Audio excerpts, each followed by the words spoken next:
Okay, good morning. Before I start, I just wanted to quickly have your views on the sessions yesterday. What are the learning outcomes?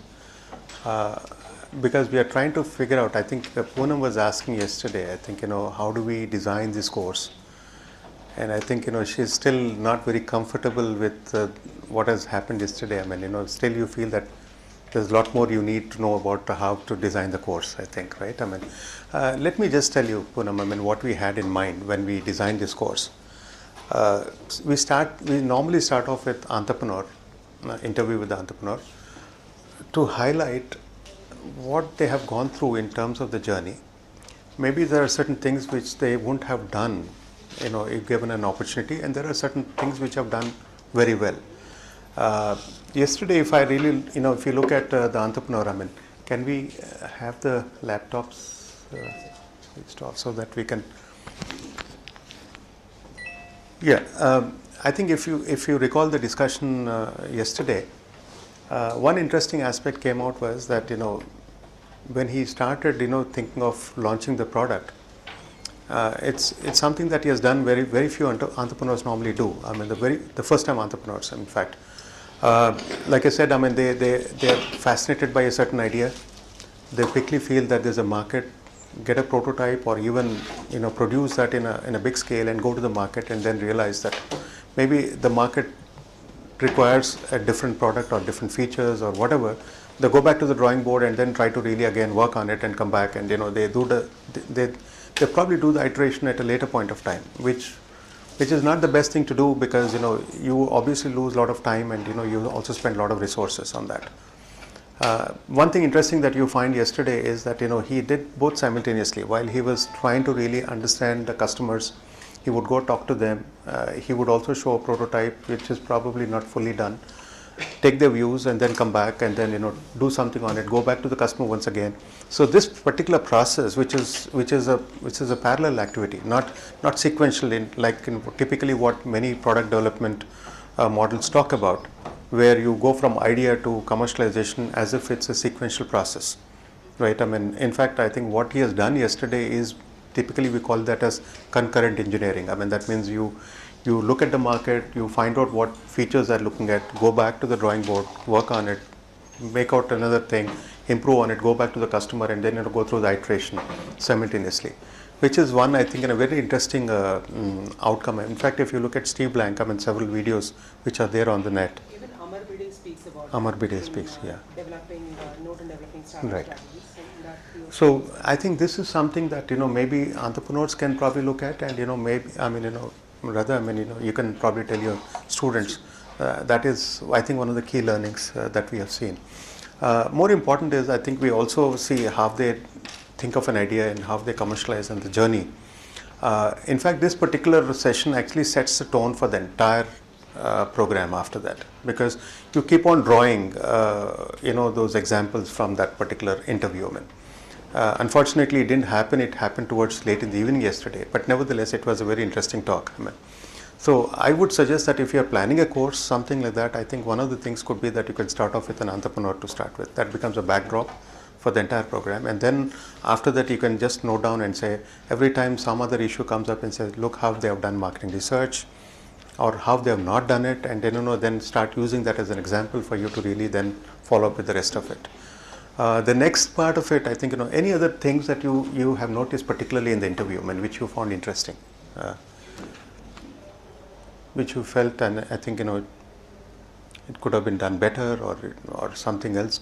See, the fact that he's moving from one business to one thing is that the technology is similar. Correct. So from the same technology, he's building.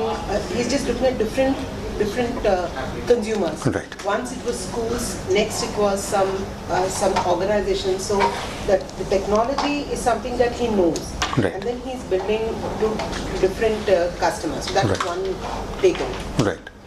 So the core technology remains the same. Similar. Yeah, I don't know whether it is same or similar, but maybe the platform might be the same, and they're finding different applications for the same based on the same platform.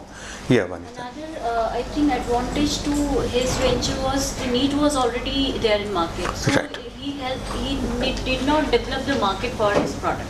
Right. So like I would not say that. I would say that He he created the it. That's what the need is there. He made people realize that they require such kind of Yeah, we call this as a latent need. It's there, except that it was not explicit. People would have not expressed that, but there was a latent need because I'm sure every parent is concerned about the child going to school and coming back safely, whether they boarded the bus, whether they gone to the school.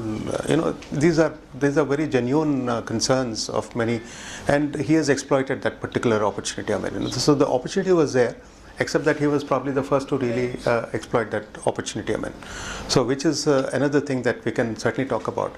I would again, use this for several examples. Like for instance, understanding customer. If I have to put it in the quadrant of 4 different categories, whether it's a long haul, whether it's a strikeout, whether it is tinkering, or whether you're talking about a home run. Where would you put that if you have to? I mean, you can use this example to say that now look how he has created value to the customer. Right? I mean, would you call that as a home run, or would you like to call that as a long haul?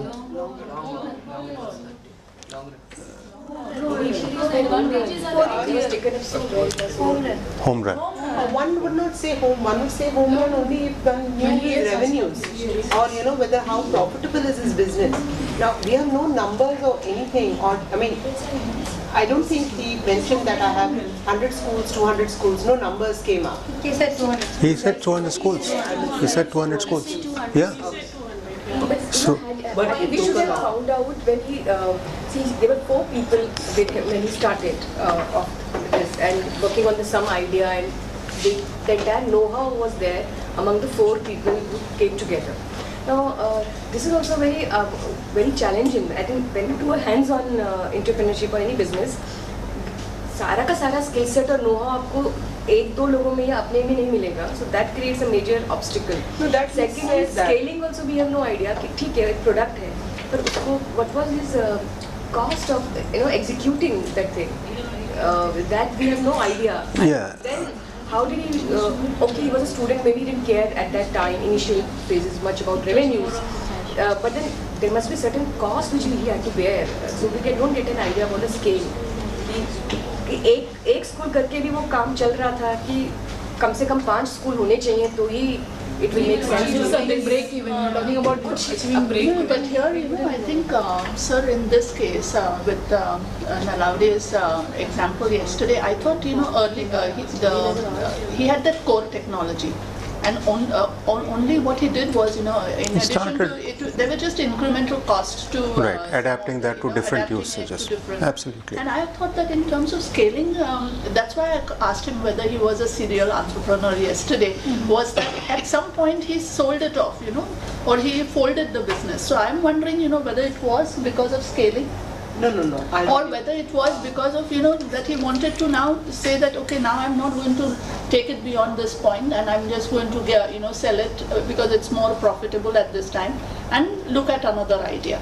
So what he did was, what I understand of what he did was he had built this technology, this RFID tag. Okay, the RFID he sold to somebody. Okay, but then normally when you sell a technology or a patent or whatever, I don't say patent. Normally, if you sell that, then you have an embargo of so many years that you can't use it. The organization who bought it will not use it. So I think he just used that understanding of the technology and then he created the school product, the Keep Track product. So he spoke about the truckers. Actually, he had cement companies, I remember at one point in time. So the truckers were the cement company owners, were his client. So it was the same, that from that technology he adapted a little and then he went along. That was one. The second thing is that he mentioned that he knew his he did not know all the technology. So he mentioned somewhere in yesterday's interview that something on computing he didn't know. So he learned that as he went along. So somewhere he's not dependent on complementary skills alone in the team. He's largely a single person.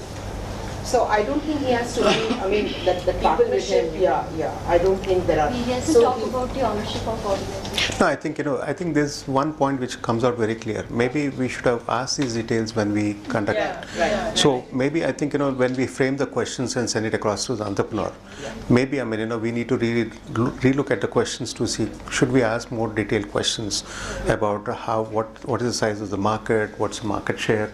Maybe some of these questions should also come up. I mean, that's probably a learning for us, saying that, How we did the price. Exactly. In fact, there are two things which I noticed in the interview. Maybe I think, last time we framed and we asked some questions in the last program. And somehow the entrepreneur was much more focused and, he was only talking about the marketing part. Yesterday I noticed two things. Number one, I think he had strayed away from the marketing angle. And secondly, I also found that all of you are also asking various other questions other than marketing, which is also a little. I mean, it's always fascinating to really talk to an entrepreneur about whether luck played a part in his venture and so on and so forth, which is very interesting questions. But I guess that's more. It's not really focused on the marketing part. I mean, I think maybe the students and the audience, I think, should probably be told in the very beginning itself, and the type of briefing saying that find out how they did marketing research, how did they understand the customers, how did they do the product development, what kind of steps have they taken, have they developed any channels for distribution, how did they price their product. This could have really brought about a lot more marketing issues. Rather, we went to a lot of other generic issues, which is typically the reaction of most of the participants. And the entrepreneur also is very fascinated to talk about his story of running out of the last buck in the pocket, and then standing in front of the audience, picking up 10 guys, not knowing where I'm going to pay the salary. I think these things are always fascinating, and every entrepreneur has some very interesting anecdotes about what has happened in his life. I mean, I think this is something which I thought maybe we need to focus on. But so the idea would be that the very start of a good course would be to really call an entrepreneur, be very specific about the instructions that you give to him, and maybe even the students or the audience should also clearly be told that focus on these areas rather than focusing on a lot of other areas. Maybe offline you can ask a lot of other questions during tea if they have time, but generally I think we should be more focused on the marketing angle. In fact, Aarti was sending me a note saying that you didn't ask this question, you didn't ask this question. And people were so tired. I think I didn't feel like again asking some more questions. People are already switched off. I mean, they were packing their bags. I mean, by the time, and I felt I shouldn't ask any more questions. But she asked the last good question: what are the mantras for marketing? I mean, very good question. I mean, maybe that really brought the focus back onto the topic. I mean, so that is something that we were looking at when we started this program. Now, having done that, I think we need to really document whatever has been talked about to see that where do we use in the rest of the sessions.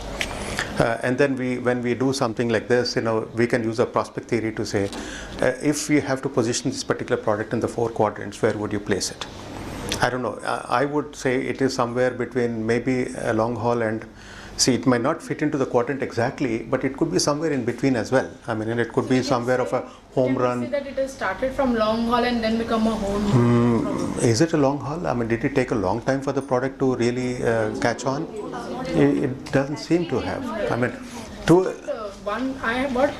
what confusion I had yesterday also, and I'm not very convinced even today, is that when we are talking about his experience, he was a first mover or it was an innovative product. Right. But this may be not true for products which are very competitive.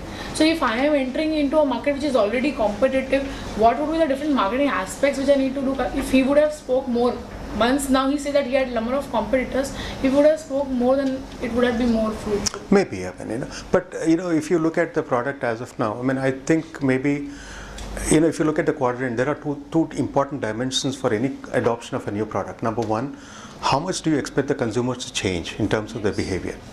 Like, for instance, do I have to learn a lot? Do I have to really put a lot of effort to use this particular product?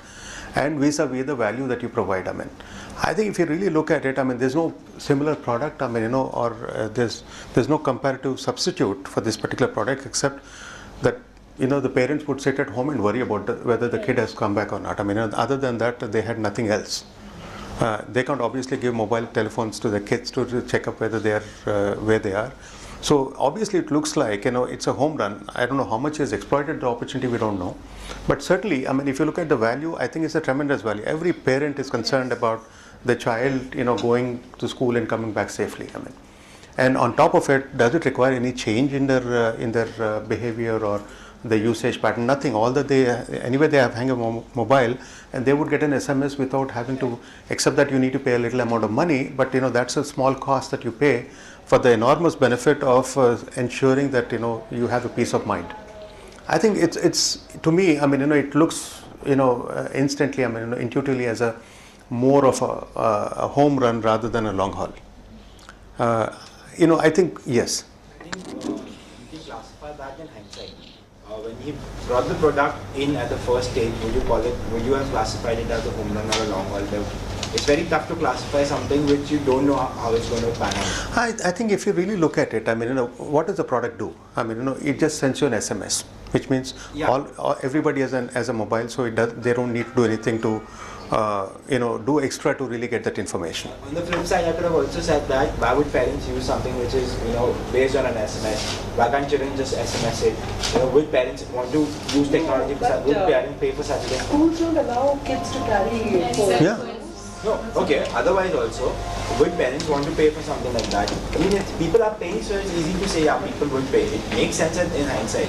But at that stage, every product you can always bring up issues and then classify. You could have classified it as anything else, but because today it's work, you can call it a home run. You're trying to put these quadrants. I don't know. I slightly disagree on that aspect for us, for the simple reason that there are certain things which can be seen. I mean, home runs are quite obvious if you look at the benefits. You don't even need to do a whole lot of. In fact, the reason why we call that as a home run is people see instant value in that. I mean, there's something that people don't even have to make an effort to understand what the value is. So, but whatever said and done, I think we need to still at least have a clear idea about where our product actually falls into before we start this, so that at least if it's going to be a long haul, then we are ready for that kind of a situation where I'll have the resources and the time, and I'll wait for the market to develop.